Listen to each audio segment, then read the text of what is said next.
Boa noite para todos vocês. Hoje nós temos a Marili, uma amiga que estará falando Boa conosco noite. hoje. É um prazer muito grande recebê-la. Boa noite, Marili. Esse projeto Boa iniciou noite. na Escola Pedro Cia, com o objetivo de identificar, descrever, refletir, compreender as narrativas oficiais dos professores nesse momento de pandemia, onde nós abordamos vários assuntos, do abismo sociais, do aprofundamento desse abismo, né, que vai deixar mais evidente hoje em dia, na questão da notícias falsas, né, que nós temos aí se propagado na sociedade. Então, é nesse momento que a fala do professor se torna mais importante ainda, né? O que ele tem passado, as suas frustrações, suas agonias, né? As suas alegrias também, as suas realizações, porque é certo que muitos professores têm realizado grandes coisas nesse momento de dificuldade, e é nesse contexto que nós estaremos conversando hoje com a Marili.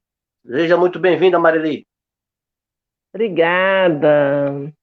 Boa noite a todos. Eu quero, em primeiro momento, agradecer pelo convite. Fiquei muito feliz. E é sempre um orgulho poder conversar com os colegas de profissão, que sabem aí das nossas dores. Vou me apresentar, falar um pouquinho de quem é a Marili. Eu sou formada na área de administração e também atuo na área de engenharia. Já dou aula em ensino superior há mais de 20 anos, pós-graduação, curso de tecnólogos, e estudei um pouquinho, ainda estudo. Eu fiz mestrado pela Universidade da Flórida, faço mestrado na Unicamp, na área de engenharia civil, e tenho 8 pós, que esse ano, por incrível que pareça, em março eu terminei uma pós-metodologias ativas da Universidade de Harvard, aonde ensinava as metodologias para as aulas EADs, à distância, né, as ferramentas, metodologia. Eu falei, nossa, parece que estava adivinhando aí o que ia acontecer com a gente. Então foi uma pós que me ajudou bastante nesse momento de dificuldade da pandemia. Tenho um polo universitário aqui na É, cidade de Tupéva, uma faculdade do grupo EAD Unifage, então a gente tem aqui os cursos de tecnólogo, administração e engenharia, e faço aí, dou aula em outras instituições também. Né? E na pandemia eu tive que aprender a dar aula à distância. E não foi fácil, viu? Foi bem complicado. Não foi fácil mesmo. Foi um aprendizado novo. E a dor da distância, o isolamento, foi muito sofrível, assim. Eu senti bastante. Eu gosto de abraçar os alunos, tudo bem, qual o problema? Pegar ali o giz, fazer um cálculo na lousa, tirar a dúvida, né? Então, isso foi bem complicado. Ficar à distância não foi muito fácil, não. Mas a gente tem se adaptado. Eu acho que essa é a.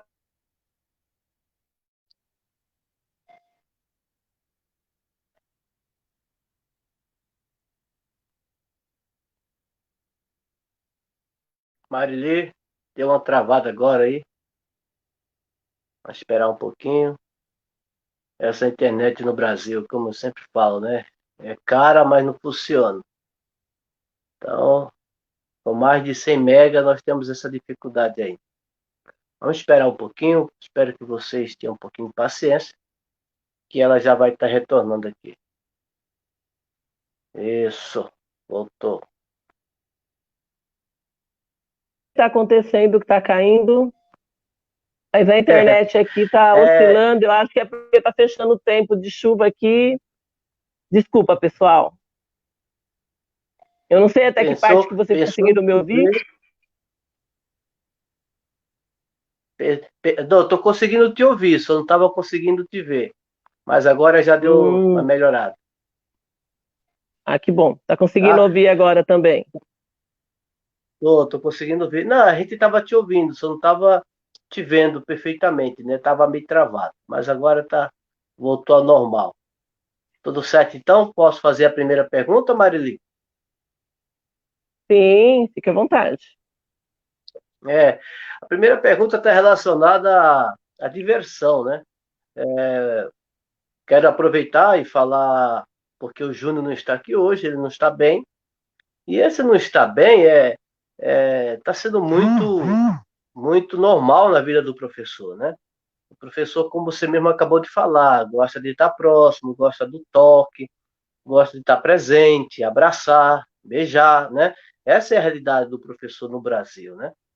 Mas essa pandemia, não tem nos permitido viver isso, né? Tem professores que estão aí há meses sem rever a mamãe, o papai, as pessoas importantes de suas vidas, e querendo ou não, isso causa um estresse muito grande no ser humano, no professor, em qualquer um, né? Mas a nossa fala hoje é o professor, é a Marili, né? E como que você tem feito, Marili, para que essas coisas possa passar com mais facilidade na sua vida, você possa é, superar as dificuldades, os pensamentos ruins, né? O estresse, né? É lógico, falar de estresse onde você mora é meio complicado, né? O lugar calmo, mas querendo ou não, você tem um certo estresse, porque você não está próximo das pessoas que você ama, que você quer, gosta de estar junto, né? Como que você tem vivenciado com isso aí? O que você tem feito para se distrair nesse momento de dificuldade? Então, vou voltar um pouquinho no início, né? Que hoje as coisas têm mudando, está mudando bastante aqui na cidade. Mas no início foi um susto, porque de repente você não podia ficar próximo de mais ninguém, você tinha que se isolar na sua casa, sair para o mercado uma pessoa, tomar todos os cuidados, ficar longe das pessoas. Imagina todo mundo se encontrar um amigo e só poder dar um tchau de longe, não poder conversar certo. Realmente no início foi doloroso, porque a gente teve que lidar com a ausência, mesmo estando presente. Olha que interessante.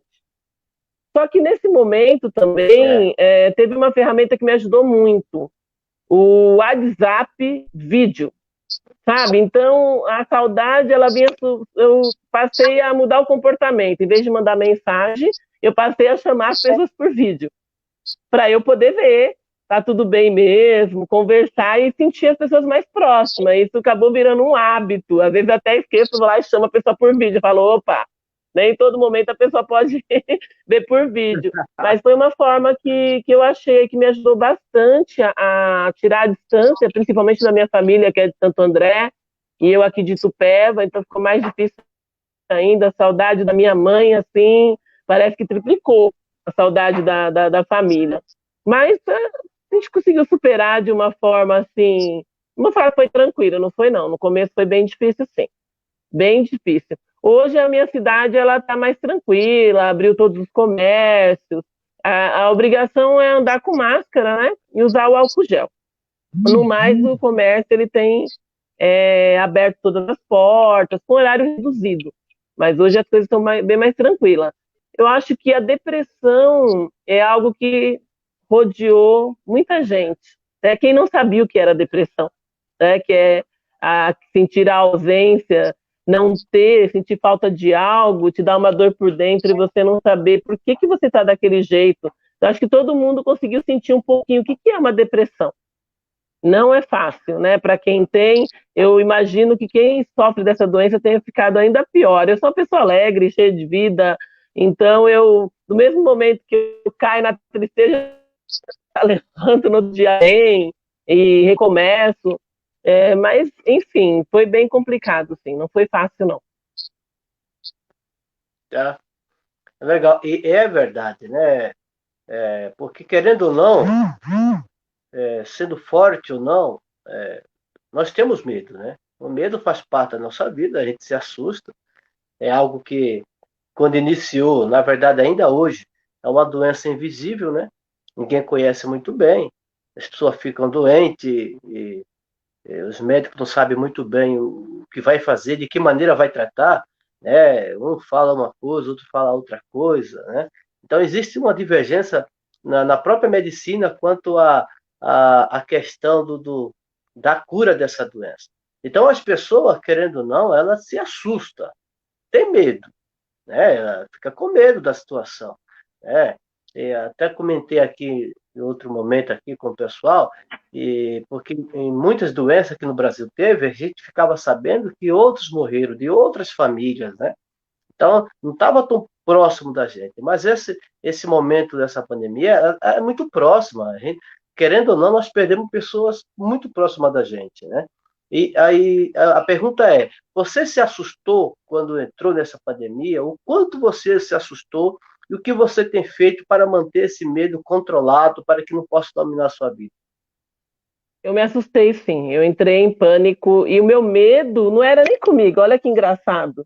Eu não tinha medo de pegar a doença, de lidar com a doença. Eu tinha medo das pessoas que eu amo pegarem a doença. Como que eu vou lidar com essa situação? Eu tenho um neto de 5 anos. A minha nora está grávida, ganha neném agora, até o final do mês, em dezembro, né? As pessoas que eu amo de mais idade, a minha mãe, meu pai, de alto risco. Então, isso foi me deixando assim agoniada, porque logo no começo eu senti alguns sintomas, mas eu nunca fiz o exame, então eu não sei se eu peguei ou não, mas a minha irmã Lucilene pegou e ela ficou bem ruim. Depois o meu irmão também pus tremendo na gente, foi bem difícil. A minha funcionária, a família dela, 9 integrantes pegaram. Ela teve um tio em estado grave na UTI e o outro faleceu. Então eu vivi isso muito de perto, eu tive que dar todo o apoio possível para ela, naquele momento. E ela vive com a avó dela, de 70 e poucos anos, então ela estava isolada, ela não pegou porque ela ficou isolada com a avó. E no escritório a gente não atendia o público, eu ficava numa sala e ela em outra. Então a gente conseguia manter assim e falava assim, sempre de longe, né? Eu sempre chego no escritório, eu quero abraçar, beijar, bom dia, tudo bem? E isso daí acabou, dava aquela agonia, não poder dar aquele bom dia, aquele abraço, e ver o sofrimento da minha funcionária ali quando ela perdeu o tio dela, aquele desespero naquela hora, não teve distanciamento, não teve pandemia, a única coisa que eu quis fazer foi abraçá-la e falar, pode chorar e vamos chorar junto, foi muito difícil.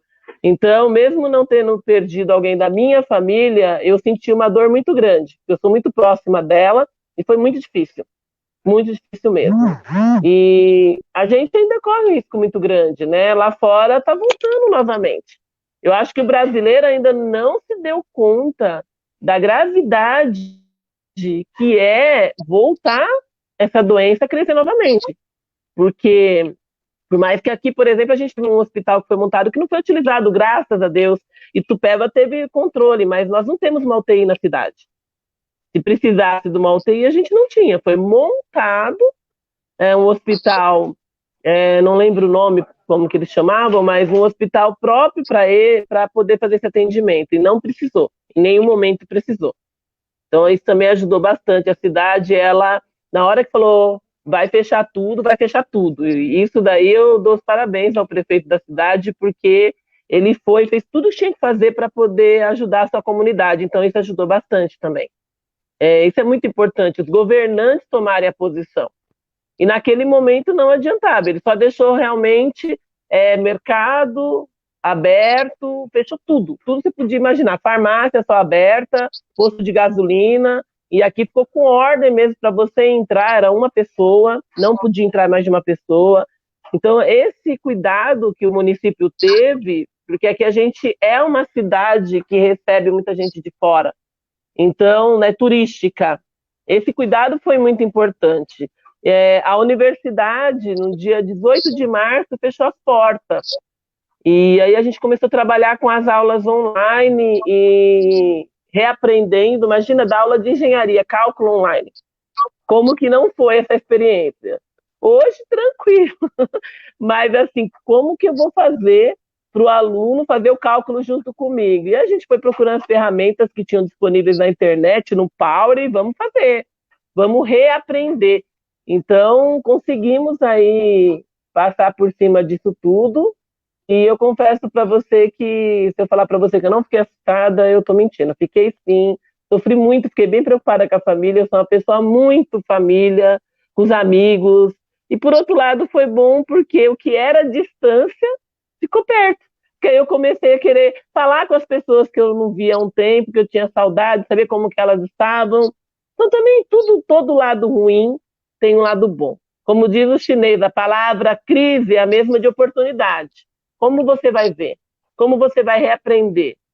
E eu comecei a buscar outras coisas. Eu vou lançar um livro agora, em dezembro, que chama Análise para o Futuro, que eu desenvolvi na pandemia e eu consegui colocar, antes eu não tinha tempo, né? Eu tenho vários materiais escritos, mas eu nunca conseguia fazer um livro com a minha cara, da forma que eu queria. E a pandemia me proporcionou isso. Eu consegui desenvolver esse livro e vou lançar agora em dezembro. Ele fala sobre a melhoria do uso do cérebro, como melhorar a tomada de decisão, como agir em momentos de crise. Olha que interessante. Eu não estou falando da pandemia no meu livro, mas, de certa forma, as lições da pandemia contribuíram para as ferramentas que eu desenvolvi e coloquei nesse livro. Com certeza. Que legal, Marili. E vai ser lançado quando? Agora, em dezembro, vai ser lançado no Brasil todo, nas grandes livrarias, Saraiva, em 60 países, né? Para os países aí, vai tanto para a Europa, como vai também para a Ásia, vai para os Estados Unidos. Então, meu livro ele vai estar em 60 países diferentes, o e-book, e no Brasil, o físico vai estar nas grandes livrarias a partir de dezembro. E eu gostaria muito que vocês vissem, viu? Porque é bem interessante. Eu trato o pensamento sistêmico, a visão da transdisciplinaridade, como que você faz para buscar os novos conhecimentos, como analisar as coisas de uma forma diferente, aquilo que a gente achava que era urgente, que tinha que resolver, a gente aprendeu que tudo tem tempo para se fazer, como eu vou trabalhar esse tempo, como melhorar o uso do meu cérebro, né? Isso é muito importante. E lá acho que eu coloquei 16 metodologias estratégicas, que um pouco da minha experiência que eu apliquei em empresas. Então, ele também é um livro de aplicação prática em empresas, não só na vida. Ele vem aí separado por alguns capítulos, né? Então, para quem quer se desenvolver, o capítulo 1 trata isso. O capítulo 2, ele traz o universo empresarial para as pessoas que querem entrar mais preparadas para o mundo profissional. E os últimos capítulos já entram com a prática das metodologias. Vem cá que eu te ensino como fazer. Basicamente isso que eu fiz. Eu montei um livro com prática mesmo, onde as pessoas podem aplicar para elas. Sim, tem autoquestionário, aí eu explico a metodologia e falo, agora faça você. Termina e faça a sua análise. Isso é muito importante. A gente tem um livro, a pandemia me proporcionou isso. Eu fiz um livro ao qual a pessoa ela acaba sendo autodidática, ela consegue pegar a metodologia e ela pratica. Isso é muito importante. A ideia veio por questão da pandemia. Sim. Legal. É o típico que você falou, né? Você está numa situação difícil, mas o que eu vou fazer? Eu vou sentar e vou chorar, ou eu vou levantar e vou fazer alguma coisa, né? É tipo assim, né? Então, eu acho que o que você está falando é típico de uma pessoa que realmente tem posição, tem visão, tem foco, né? Tem alvo a ser alcançado, né? Porque quantas pessoas se mataram, quantas pessoas estão extremamente doentes relacionadas a problema psicológico, né? Psicomático, quantas pessoas estão esperando a pandemia passar para pedir o divórcio, porque na verdade nem conhecia o marido direito, ou o marido não conhecia a mulher. São tantos problemas que nós temos, né? Mas você usou toda essa dificuldade para que crescesse, né, no seu conhecimento e transmitisse o teu conhecimento.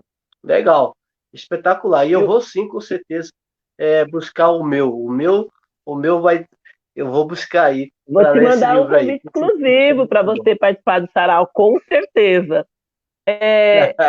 Você colocou aí pontos negativos, e eu vou te falar dos pontos positivos. O ser humano, ele teve um dia inteiro bom. Dia inteiro bom. Imagina você ali dando a sua aula maravilhosa, os alunos todos felizes.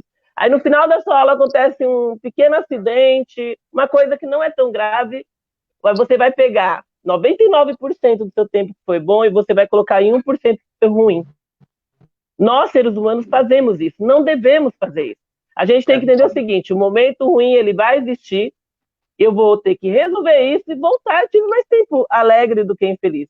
Então, a pandemia foi ruim, está sendo ruim, com certeza. Mas o que você aprendeu de bom? Olha só, quantos pais, gente, quantas mães puderam ficar próximo dos filhos? Quantos pais puderam sentar e falar, vem cá, eu vou te ensinar a fazer uma continha, um momento. Imagina a alegria das crianças, não teve essa coisa ruim. Eu aproveitei muito com o meu neto, porque a minha filha mora em outra cidade, mas eu falava para ela, tô indo buscar, eu tô com o horário agora agendado, vou ficar com o meu neto. E isso para mim era assim, a minha energia, a minha bateria, sabe? Poder, pelo menos quem está perto de mim, aproveitar a criança traz muita alegria. E voltando a falar um pouquinho É, agora de aluno, que eu não falei sobre nossos alunos, o que eu fiz nessa pandemia? Eu comecei a entrar em contato por WhatsApp com cada aluno. Você está bem? Está empregado? Está precisando de alguma ajuda? Se tiver com problema em disciplina, conversa comigo. Não só me limitei às aulas, mas o meu WhatsApp, todos os meus alunos têm, você acredita? Todos têm meu WhatsApp. E eu sempre isso é respondo incrível, e né? fiquei mais E próxima. geralmente, querendo ou não falando dos nossos professores, mas geralmente o professor ele não quer tanta proximidade. Essa é a realidade, né? Vamos ser sinceros. É uma fala, nós estamos aqui numa sala com sinceridade, mas eu nunca vi nenhum professor dar o seu celular, dar o seu número, né? Querer esse contato. Mas eu acho que mais do que nunca, esse momento que nós temos passado é um momento de ver a importância do outro, né? Saber que o outro é importante. E a minha vida só tem uma certa importância quando o outro está bem, quando o outro está, de alguma maneira, está sendo alcançado por mim, por nós, né? Eu acho que essa fala sua é importante, né? Querer o bem, não somente falar, mas querer o bem do outro, saber como que o outro está, como ele tem passado, né? Esse momento de afastamento. Legal essa sua fala. Parabéns. É importante, porque assim, mesmo que a gente está passando problema, tem alunos que estão muito piores. Porque, de repente, assim, eu consegui ter um fundo para poder me alimentar nesses momentos difíceis. E o meu aluno que perdeu o trabalho, de repente não conseguiu, por algum motivo, conseguiu a bolsa do governo. Como que está na casa dele? Às vezes é um pai de família, tem filhos, está precisando de ajuda. Eu senti que na pandemia as pessoas começaram a ficar muito mais solidárias, muito mais pensando no outro, dividiu muito mais do que se dividia antigamente. Eu acho que isso aí aconteceu bastante. Das pessoas entenderem o que é a falta da sociedade. Porque, assim, eu brinco, desculpa o linguajar que eu vou usar aqui, mas eu sempre brinco com meus alunos de sala de aula. Eu, por ser professora da engenharia, eu chegava a ter 130 alunos na sala, lotada. E eu acho que o pessoal gostava da minha aula porque lotava até de sexta-feira. E uma vez eu brinquei com um aluno e falei assim: viu, você precisa só de você ou de mais pessoas sobreviver? Não, Marili, só eu tá bom demais. Eu falei, então arranca todas as roupas, sai daqui pelado. E vai plantar, e outra, você não pode tomar a água que está ali, você não pode passar na cantina e comprar nada para comer. Porque você vai tratar a água que você vai beber, você vai fazer a roupa, não sei, vai plantar algodão, a comida. Nós precisamos dos outros da hora que a gente deita para a hora que a gente levanta. A luz que a gente tem, a água que a gente bebe, a comida. Quantas mãos trabalharam para que eu pudesse tomar meu café de manhã? Quantas mãos estão agora trabalhando para que a gente possa estar fazendo essa live? Quantas pessoas colocam o suor para poder estar vestindo essa roupa? Quantas pessoas precisaram ali horas e horas debruçadas? Então, todo dia a gente precisa do outro. A gente tem que deixar de ser não quero usar a palavra arrogante, mas acho que a gente tem que ser mais humilde e olhar o outro como sendo parte de nós. Porque a gente não existe sem o outro. Eu falo, deixa faltar água na sua casa. Deixa faltar uma luz. Deixa faltar uma comida. Pô, não tem ovo. Por que não tem ovo? Ninguém está tratando da galinha. Como ninguém está tratando da galinha? Não tem gás. Deixa os Alguém tem que coletores produzir. pararem de trabalhar, né? Os coletores de lixo, deixa eles pararem de trabalhar, né? Eu costumo dizer, quando eu detesto quando fala assim, você falou correto, coletores, né? Que lixeiros somos nós. Nós criamos o lixo. Ele nada mais é que um profissional coletor dos resíduos que a gente deixa. Outra coisa que eu sempre fiz, e aqui em casa é uma coisa que eu faço sempre, eu tenho o meu balde do orgânico e o meu balde separado ali dos recicláveis. E eu sou muito chata aqui em casa com relação a isso. Não deixo, eu quero separar. A gente faz isso corretamente, né, com muito cuidado, porque eu acho que isso é ser humano também, né? Tem pessoas que quebram prato, quebra o copo, coloca tudo no lixo comum, né? Quantas pessoas, esse dia estava passando na TV, os coletores cortam-se, né? Se machucam porque o cara quebra o prato e coloca no mesmo lixo, né? Quer dizer, eu acho que você falou que nesse momento as pessoas têm se humanizado um pouco mais, mas eu acho, viu, Marilei, que são dois lados. Quem era ruim tem demonstrado mais ruim ainda, né? Tem E quem demonstrado, é tem bom, mas roubado dinheiro da saúde. Uhum. Eu acho que aquelas pessoas que têm se ajudado o outro, essas pessoas já eram boas, né? Não tinha essa oportunidade tão escancarada para ajudar. Eu acho que essa pandemia é um divisor de água para mostrar quem você é realmente, né? Eu acho que é bem isso, Qual é né? o seu propósito de vida? O que você está aqui a passeio ou você veio para transformar a vida? Porque eu falo, o professor, ele já tem uma escolha. E para ser professor, você tem que se doar. Primeiro, quando fala assim, eu sou professor, eu tenho orgulho dessa profissão, porque ser professor é doação plena. É você ver o que o outro Doação. precisa, é você se dar para ele de uma forma com amor, com ternura. Não é só ensinar o conhecimento. O conhecimento ele pode pegar em qualquer lugar. Mas é você conseguir dividir a sua experiência, entender a necessidade dele e ajudar, contribuir para o crescimento desse indivíduo. Isso é importante crescer, porque a gente aprende, eu aprendo todo dia com meus alunos. Sempre. Eu falo, Uhum. vocês são uma lição de vida para mim o tempo todo. E é uma grande troca. Isso que precisa ser mudado, conscientizado. Para eu me tornar professora, em 1997, quando eu fazia faculdade, eu tinha facilidade, eu sempre fui autodidata, e eu tive facilidade de aprender as coisas sozinha e fazer rapidamente.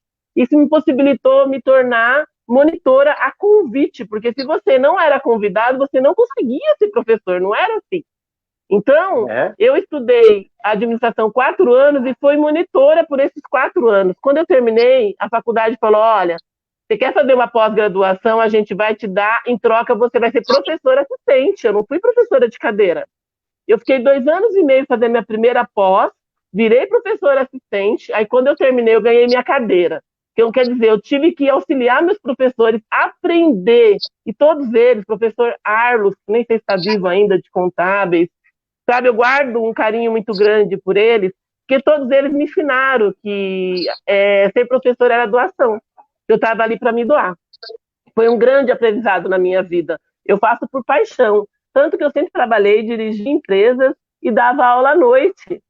Mas como? Você é Olha, diretora de empresa, tem o seu salário, tem tudo. Eu falei, eu não dou aula pelo dinheiro, eu dou aula pela minha paixão, pelo meu amor. Hoje não, hoje é minha subsistência. De uns 5 anos para cá, eu tenho colocado a minha renda em casa em cima como professora. Mas durante 15 anos da minha vida foi amor e paixão, não era a minha primeira renda. Não era aquilo que era a subsistência da minha casa. Eu fazia por amor mesmo. Trabalhava lá o dia inteiro na empresa e chegava em casa meia-noite. Dava aula até 11 horas, porque a aula na engenharia é puxado. E fazia isso com tanto amor. é, Dava aula no sábado o dia todo na pós. Às vezes eu era um pouquinho ausente com a família, mas aí no domingo eu sempre quis a mesa reunida, todo mundo, sempre gostei de cozinhar. Então, domingo, apesar de cansada, eu estava lá na cozinha colocando o meu amor, ia fazendo a comida para minha família e reunindo todo mundo na mesa. Para segunda-feira estar com energia novamente. Acho que isso é importante. Os professores precisam ter amor. Não arrume desculpa. A gente sabe que está com problema no governo, a gente não consegue contar com o governo. Faça a sua parte. Seja você um bom professor. Seja, se você não é bom em tal coisa, não tem essa capacidade, diferença, né? busque o conhecimento para isso. Não vá passar a deixar uma criança enganada com conhecimento que não é real. Se você não sabe, poxa, eu não sei, eu vou pesquisar e vou trazer, a gente não é obrigado a saber tudo, mas dê o seu Uhum. melhor. Mostre o seu melhor. Busque o aprendizado. Infelizmente, infelizmente, muito tempo, né? Os professores achavam, né? Imaginavam que eles teriam, deveriam saber de tudo, né? E os alunos também. Eu olhava a minha professora e eu achava, pô, essa mulher sabe tudo, né? E veio há 30, 40 anos atrás, muitos professores ainda trazem isso até hoje, né? É obrigado a dar uma resposta, mesmo que não saiba, né? Você falou algo importante aí. Eu sou professor de tecnologia, sou professor de educação física, e muitas coisas. Eu vou estar ministrando uma aula e o aluno me traz um conhecimento que eu fico abismado com o conhecimento que trouxe até mim. Né? Então, isso é importante, saber que o aluno tem um conhecimento, o aluno tem vivência pós-muro da escola, né? Então, esse conhecimento é importante para nós. É legal você falar essa parte. Ele ensina muito para a gente. O aluno, gente, demais. E assim, quando você precisa mostrar interesse por ele. Quando eu vejo alguém falando assim, mas aquele aluno é problemático, tudo, eu falo, opa, todas as pessoas são problemáticas. Como que você está lidando com o problema dele? Então, é a forma com que você está visualizando, porque a gente sabe que as pessoas são diferentes, cada uma age de um jeito, nunca vai ser como a gente quer, cada uma tem uma personalidade, eu tenho uma, você tem outra, mas ele está sendo ouvido? Por que será que ele é problemático? Por que será que ele está chamando a atenção? Será que isso não é uma forma dele expor uma dor, ser visto, ser ouvido? Qual que é a minha parte nisso? O que eu posso falar assim, opa, tudo bem, você é assim, mas eu gosto de você mesmo assim. Como? Mas como sua professora gosta de mim? Eu sou insuportável. Gosto, você tem altas qualidades, vamos trabalhar essas qualidades. Seus defeitos, eu já estou vendo aqui. Não precisa ficar me demonstrando mais, eu quero ver o quanto você é bom. Eu acredito em você. Isso precisa. A gente tem que resgatar essas crianças. Tem crianças que sofrem dentro de casa, a gente não sabe o que ela está passando. E chegar na escola e sofrer bullying, ou sofrer com um professor que não consegue entender a dor dele, é ainda pior. Então, eu acho que antes de julgar, a gente tem que estar preparado para ouvir, né? Então, eu gosto de falar bastante. A gente que é professor, a gente fala bastante. Mas tem um aprendizado, eu tenho 2 ouvidos para escutar mais. Eu preciso escutar mais. Né? Essa é uma necessidade que a gente tem. É formar um aluno reflexivo, né? Um aluno que pense, né? Eu acho que você falou muito, muito interessante que você falou, realmente tudo que você tem falado aí é interessante, sobre o entender do aluno, né? O compreender, o ouvir o aluno. Porque às vezes o aluno tá impossível, né? O aluno não está se comportando como a gente gostaria que ele se comportasse, mas ele tem toda uma história ali por trás, tem todo um histórico ali que muitas vezes você não sabe. Eu não sei o que o cara tem passado, né? Esse dia mesmo o professor falou comigo que a gente está fazendo busca ativa e ele faz parte de um trabalho social e ele foi num lugar levar uma cesta básica e quando chegou nesse lugar lá, na casa, viu que uma menina estava se escondendo, né? Se escondendo. Aí ele falou, achou estranho. Aí perguntou para a moça, né? Por que a menina está se escondendo? Aí, não, é minha neta, né? E quando ele chegou perto da menina, era uma aluna nossa, né? Aí ele falando da dificuldade, não tinha água, estava faltando água na casa dela, a energia tinha sido cortada porque não tinha como pagar, né? O pai estava desempregado por causa da pandemia. Então ele começou a relatar a situação, era uma situação caótica, realmente muito difícil, né? E um aluno desse chega na escola, de que maneira ele vai chegar? Né? Com certeza vai ter uma diferença muito grande do outro que tem um celular, um que tem uma casa, os pais presentes, os pais trabalhando. Estrutura muito diferente. Então, às vezes a gente quer que os alunos sejam todos semelhantes, iguais, né? E não vai ser. Essa é a realidade, né, Marilene?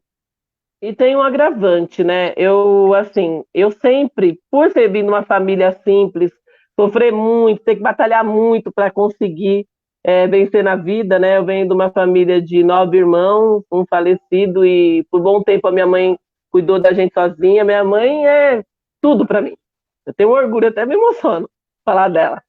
Uma grande mulher. E, desculpa, a emoção, olha como que eu fico falar da minha mãe. Porque, assim, a gente não tinha perspectiva, né? Imagina morar num cômodo, minha mãe com um monte de criança, a gente não tinha perspectiva. E eu falava, eu vou ser professora. Eu tive vontade de aprender a ser professora quando eu tinha 8 anos de idade. Eu ia pegar a giz para a professora para ajudar ela. Com 11 anos de idade, a professora de matemática, eu não esqueço o nome, chamava Ana Maria Zanelato. Ela chegou para mim e falou, Marili, passou exercício na lousa e eu fiz. Ela falou, você não vai copiar? Eu falei, já terminei. Ela falou, é possível. Ela veio, olhou e falou, nossa, tá tudo certo. Você me ajuda? Você vai naquele corredor, ajuda seu amiguinho, depois a gente se encontra no meio. Então, eu tinha 11 anos de idade quando eu descobri o meu dom, que era ser professora. Então, isso é um amor. Isso é...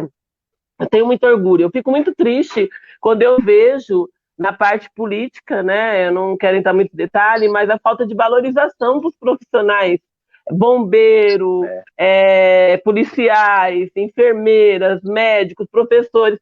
Um professor, o Brasil é muito mal remunerado. Você vê, nos outros países, o professor, além dele ganhar muito bem, ele é um ídolo. Como que o nosso país paga uma mixaria, um professor ganha bem menos que um profissional que ele vai ensinar? Então, é pouca vergonha isso, a falta de valorização. Por isso que a gente tem aí algumas pessoas vindo da aula como opção, né? Porque não está conseguindo trabalho, por exemplo. Eu falo, não faça isso. E aqueles que têm amor estão sofrendo, estão tendo depressão. Por quê? Querem fazer um bom trabalho e não conseguem, tem limitação. Dentro das próprias instituições, a gente tem direção, coordenação que não está preparada e que você tenta fazer um bom trabalho, essas pessoas fazem um trabalho totalmente diferente para sabotar quem faz. Infelizmente, no Brasil está assim. Faz um trabalho inverso, né? Às vezes. Sim. Eu não sei se você já sentiu isso na pele. Eu vi muito isso, sabe? De você não ter a estrutura, querer desenvolver um bom trabalho e falar, opa, não, tá bom assim, não pode demonstrar muito, porque o fulano ali não fez tanto. Poxa, eu tenho que fazer o meu melhor. Não importa o outro, eu não vou me comparar ao melhor dos outros, vou ter o melhor sempre de mim mesma. Quanto melhor eu for na minha atividade, quanto mais pessoas eu contribuir para o crescimento dela, melhor para a minha vida, para a vida do outro. E a gente está tendo, infelizmente, pouca procura. Formação de professores está tão difícil. Está difícil.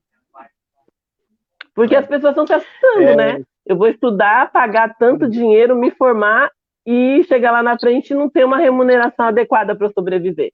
É complicado. É complicado. Estamos falando hoje com a professora Marili. É uma conversa muito boa. Eu tinha várias perguntas para ela aqui, mas a conversa está fluindo tão bem que nem me preocupei com as perguntas, né?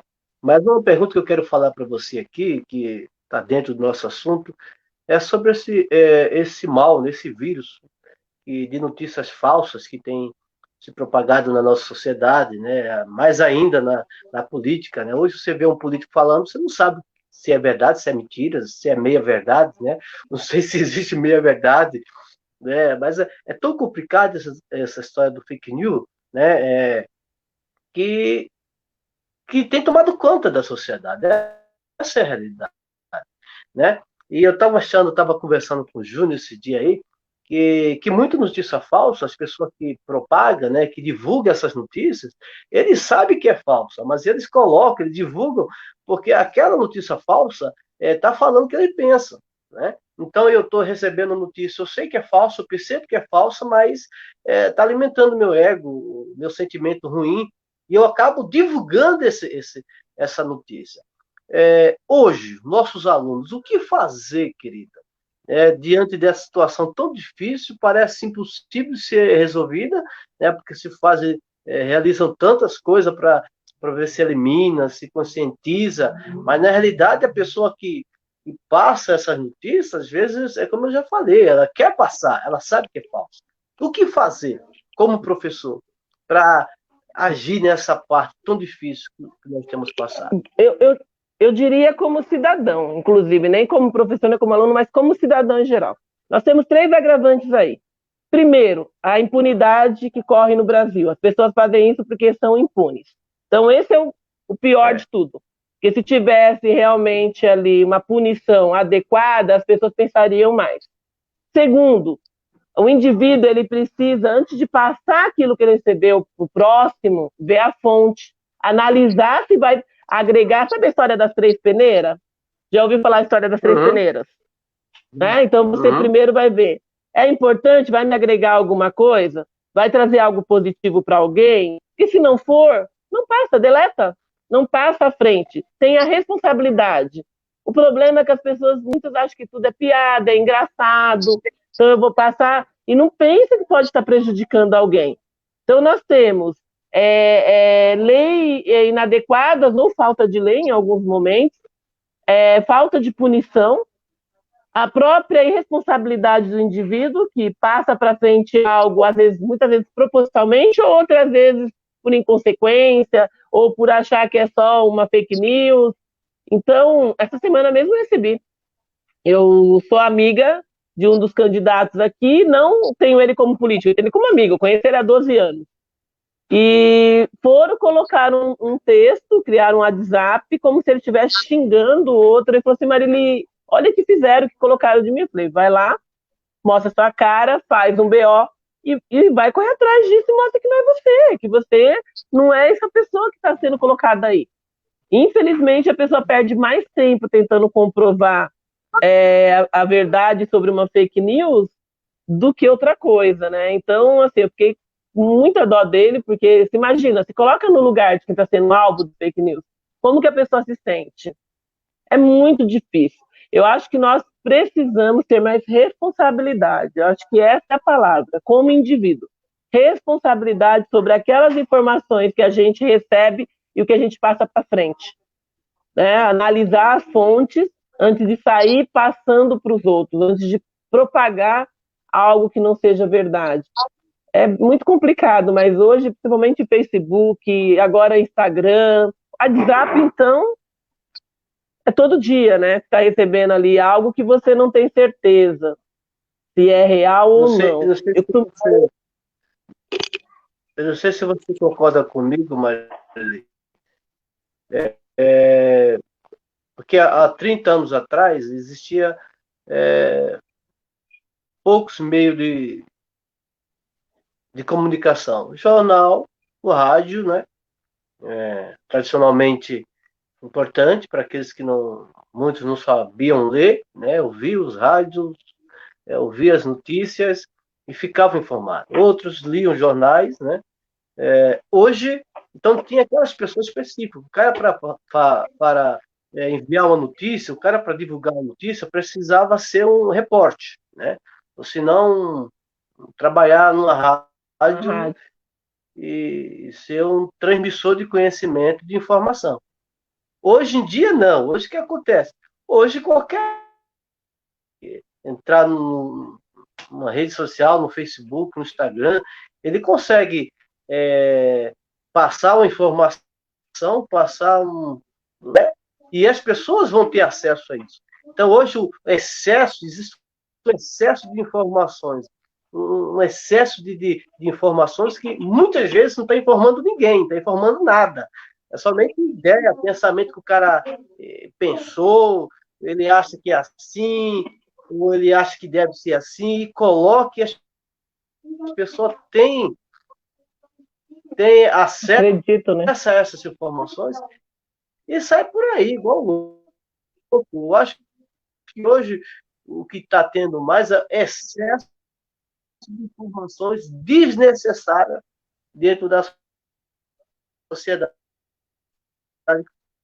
que nós vivemos. Não sei se você pensa da mesma maneira. Sim, tanto penso da mesma maneira que eu vou até além. Nós ainda temos um grau de claridade, um nível de conhecimento para ter o discernimento sobre aquilo que a gente recebe. Oi? Estou te ouvindo. Tá me ouvindo? Ele deu uma caída aí. Oi? Te ouvindo, Marília. Marília caiu aqui um pouquinho. Vamos ver. Vamos voltar ela aqui. No...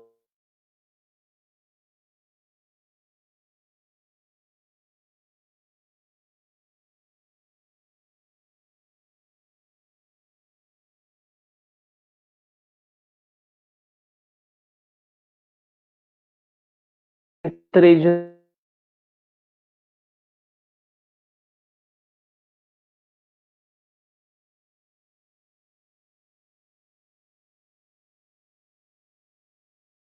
Volta aqui. Oi, voltei. Tá me ouvindo? Estou te ouvindo, Marili. Pode falar. Caiu de novo. Então, voltando, né? Isso. Então, voltando. Nós somos privilegiados porque nós temos um mínimo de escolaridade, tem discernimento. Eu fico muito triste porque muita gente no nosso país não tem grau de escolaridade, não tem conhecimento, é inocente. Chega a ser até engraçado, às vezes, quando a pessoa fala e você fala, não é possível que a pessoa está falando isso, será? E ela acredita realmente. Então, inclusive, vou falar novamente, eu não gosto, mas a parte governamental não está preocupada com a educação no país, por quê? Quanto mais gente eles puderem controlar, que acreditem em tudo, melhor. Eles não querem um país pensante, eles não querem pessoas que têm condições de tomar decisões, de ter discernimento, de falar isso está errado, né? Então, isso daí ainda é muito complicado. A gente sabe que o nível de gente ainda, eu não digo nem analfabeta, né? Mas aquele que ele até tem um grau ali de estudo, mas ele não consegue ter discernimento das coisas, não aprendeu como deveria. É muito complicado. A gente precisa da melhoria aí. Eu acho que é educacional, é cultural. E essa questão da fake news, a gente sabe que é mundial. E isso vai acontecer. Aliás, o próprio presidente aí, toda a equipe dele aí passou um tempo atrás, ou ainda está, não sei, não estou acompanhando, inquérito sobre fake news. Então, por aí você já imagina, onde você tem um país com o governante, a equipe dele está sendo acusada de fake news. Então, a preocupação. E isso hoje está na época de política, gente. Semana que vem a gente vai votar. Olha quanta mentira, quanta indução. Eu detesto ver programa de política, e eu falo, né, cada coisa que você enxerga, deixa eu assistir só para eu poder entender esse contexto. Aí você fala, não é possível que eu estou ouvindo isso. Não é possível. Então você vê a fake news na televisão o tempo todo, ninguém corrige, ninguém está preocupado, né? Não é só no WhatsApp, não é só no Facebook. E aí você fala assim, poxa, mas eu lembro de um caso assim, desse mesmo político que está falando que vai fazer pelo povo, que no ano passado estava sendo julgado por improbidade, né? E está aí. Então é muito complicado. Eu acredito que se as pessoas não se policiarem, ou aquele que tem maior discernimento começar a mudar a sua forma de agir para ajudar aquele que não tem, vai complicar a situação. Então, nós que somos assim, mais privilegiados em termos de conhecimento, precisamos fazer essa parte. Tá certo, Marili. Marili, nós já estamos chegando ao final da nossa fala, né? Eu tenho a última pergunta para você, sobre o que você espera para o amanhã. Sabemos que, querendo ou não, nós somos os alunos, eles nos observam, né? Os nossos estudantes, eles estão de olho, né, em mim, está de olho em você, né? De que maneira eu estou vivendo, estou passando por esse momento de pandemia. Querendo ou não, nós somos exemplos, né, para os nossos alunos. E o que você espera para esse novo amanhã? Ou se é o novo amanhã, ou se é o velho que vai voltar a ser tudo normal? O que você espera? O que realmente a sociedade vai tirar de bom desse momento de dificuldade, né? Olhando para você, você escreveu um livro, né? Nós estamos aqui falando, fazendo uma live, falando do momento do professor. Tantas coisas, eu cresci muito nesse momento de pandemia, né? Fiz bastante coisas interessantes que eu tinha vontade de fazer, mas o que você espera para o amanhã? Olha, até é engraçada essa pergunta, porque o meu livro chama Análise para o Futuro. O título dele é Análise para o Futuro. E eu venho falando para as pessoas aprenderem um pouco mais sobre o pensamento sistêmico, né? Um pouquinho mais de o que é o pensamento sistêmico.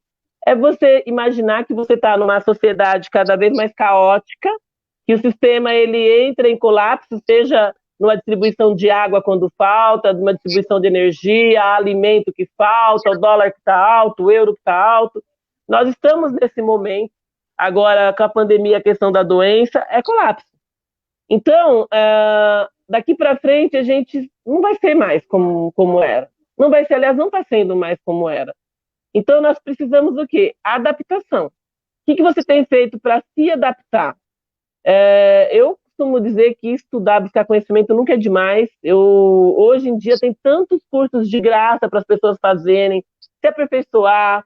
Se a sua profissão não está tendo mais caminho aberto, busca uma nova profissão, um novo aprendizado. Mas assim, o que eu tenho para falar? Primeiro, acredite em Deus. Nós podemos duvidar de tudo. Para o homem, tudo pode ser impossível, mas para Deus tudo é possível. Então, a primeira coisa é pensar que existe um Deus maior e que Ele sabe de todas as coisas. E que a gente tem que ter no nosso coração que dias melhores virão. Se eu não pensar assim, eu não vou dormir com vontade de acordar viva. Cada dia é um dia para a gente ter gratidão. Cada dia que eu acordo, eu abro o olho e falo, muito obrigada, meu Deus, eu estou mais um dia aqui, porque eu gosto de viver. Eu sou uma pessoa que eu gosto de viver. Eu gosto da vida. E eu fico triste quando eu vejo as pessoas falando assim, eu não tenho mais, não vou falar que eu não fiz isso. Qual o indivíduo que não falou, eu não quero mais viver, eu não estou em momento de depressão. Mas eu tento me policiar para não ser ingrata com Deus. Porque muitos, enquanto a gente está aqui tendo a oportunidade de conversar, está no leito do hospital lutando pela vida. Então, quando você pensar em desistir dos problemas, imagina quantas pessoas nesse momento estão lutando pela vida. Para ter a oportunidade de dar um sorriso, de tomar um copo d'água, de comer uma comida, de conversar e sorrir. Quantos estão lutando pela vida? Você tem a vida, você tem tudo. O restante é, olhe o seu próximo, ajude, a gente precisa um do outro. Nós precisamos nos unir. Precisamos um do outro. Tenha mais paciência, tenha mais reciprocidade. Veja o que o outro está precisando. Se hoje você tem condições de ajudar, ajude. Tem que ter empatia, sem sombra de dúvida. É fácil falar, não é questão de ser fácil falar, atitude você tem que tomar. A gente tem ali algumas coisas que só depende da gente. E uma delas é a atitude. Atitude positiva. Em vez de você acordar e olhar para a pessoa com cara ruim, acorde e dê um sorriso. O dia dela já vai se tornar melhor. Passe pela pessoa, bom dia. Não importa se ela não te fale de volta bom dia. Faça a sua parte. Aquela frase assim, você tem que fazer, né, de acordo com o outro. Não, você tem que ser melhor que o outro. Porque se o outro não se ama, ele vai te tratar mal. E você não tem que tratar ele de mal de volta. Seja melhor do que isso. Mostre para ele. Você está com dor, meu irmão. Eu tenho condições de te ajudar a tirar essa dor.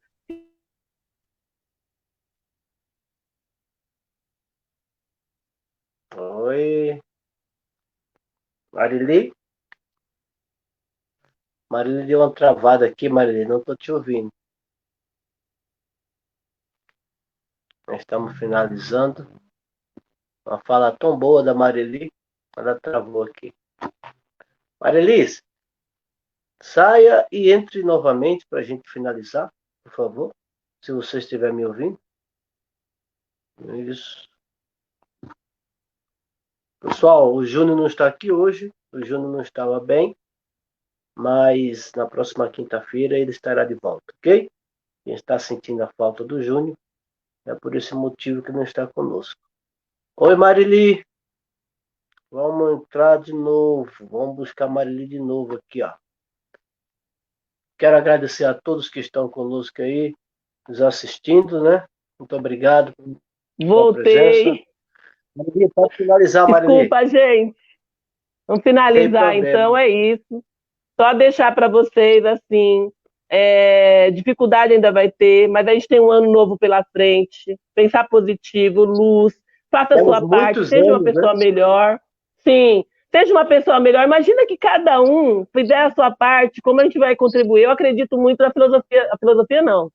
Ciência que o Einstein fala, né, na lei da relatividade. Tudo que você joga para o universo volta 2 vezes para você. E energia, tudo é energia.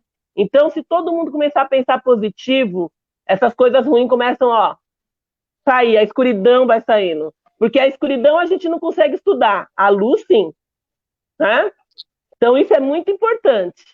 A gente não sente frio, frio é a ausência do calor. Trabalhe sua energia dentro de você. É isso que a gente precisa. Ter fé. Fé.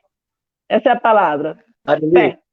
Eu quero agradecer a você por esse momento que nós passamos, essa fala muito interessante. Gostei demais de ter falado com você. Infelizmente, o Júlio não pôde estar aqui. Ele ia também amar demais falar contigo. E só quero banho de gratidão. Gratidão por ter aceitado falar conosco. Com certeza, muitas pessoas serão enriquecidas com a tua fala, né? Esses que assistiram agora, nesse momento, e outros que vão assistir posteriormente, né? Então, quero agradecer a todos que estiveram conosco, a sua família em peso está aqui, Lucilene, Marçal, né? Tá todo mundo beijo, aqui. Família maravilhosa! Que legal. Hoje mesmo eu postei, né? Que eu não sou nada sem minha família.